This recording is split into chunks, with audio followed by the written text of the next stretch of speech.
Hi, we are Marla, Estefania, and Alejandra, and we're gonna make the discussion about the Bluest Eyes, chapters 8 through 12.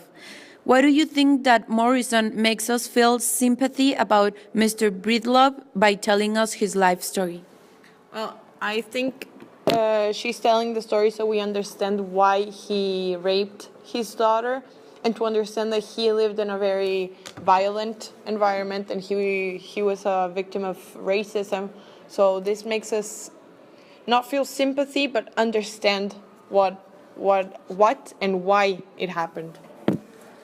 Yeah, I agree with my partner, and I think that the author is trying to create a background for us to understand the story of Mr. Bridlove and to know more about his probable reasons because he committed the rape. Do you think that Mr. Breedlove's life can be an excuse for what he did to his daughter?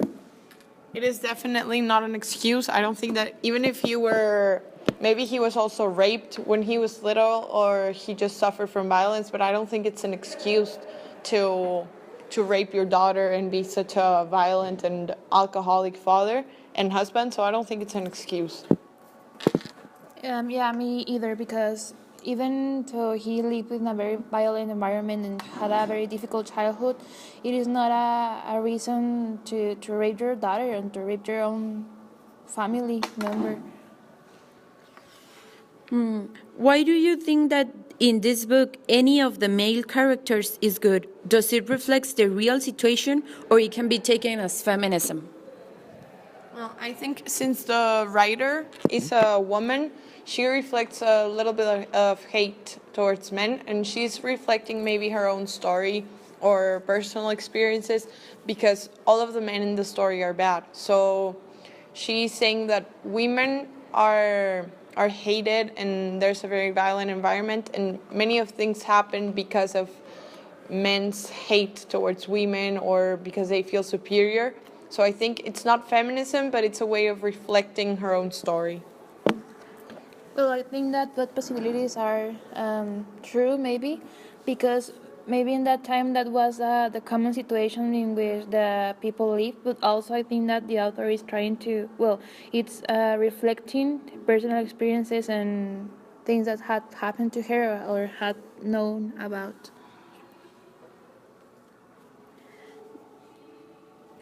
Do you think that when Pecola goes to church to ask for blue eyes is crazy or just trying to avoid reality? If so, why?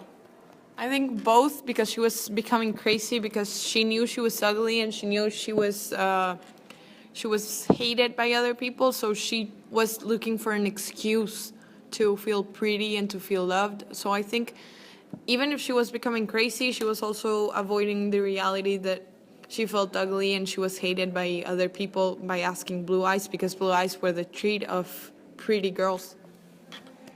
Well, I think that she was trying to avoid reality because he wanted blue eyes so bad that she went to a church to ask basically for a miracle to happen to her and to have blue eyes. Why do you think pedophilia it's a very common topic in this book? 3 of the characters are like this.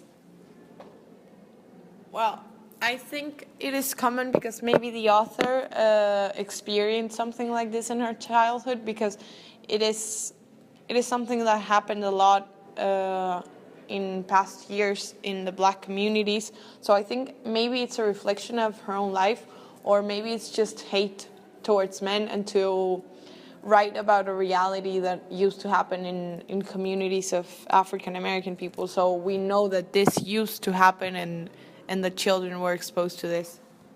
Yes, we know that that was a common practice in that time, but I think that the author is, well, it's reflecting some of her stories or her personal experiences because it is very common that it's kind of strange in the book because it happens a lot. Why do you think that Pecola's imaginary friend is jealous of her new eyes, her new blue eyes? I just think Pekla was becoming so crazy that she had a reflection of what she wanted to be, that she started imagining things, and since she had no friends and since she was raped and then she was bullied at school too, I think she was trying to escape reality, and by these facts she was just trying to feel prettier and have a reflection of what she wanted to be. Well, Pecola was definitely crazy, and she saw in her imaginary friend how she was before getting blue eyes, how he wanted blue eyes so bad that he became crazy and had an imaginary friend.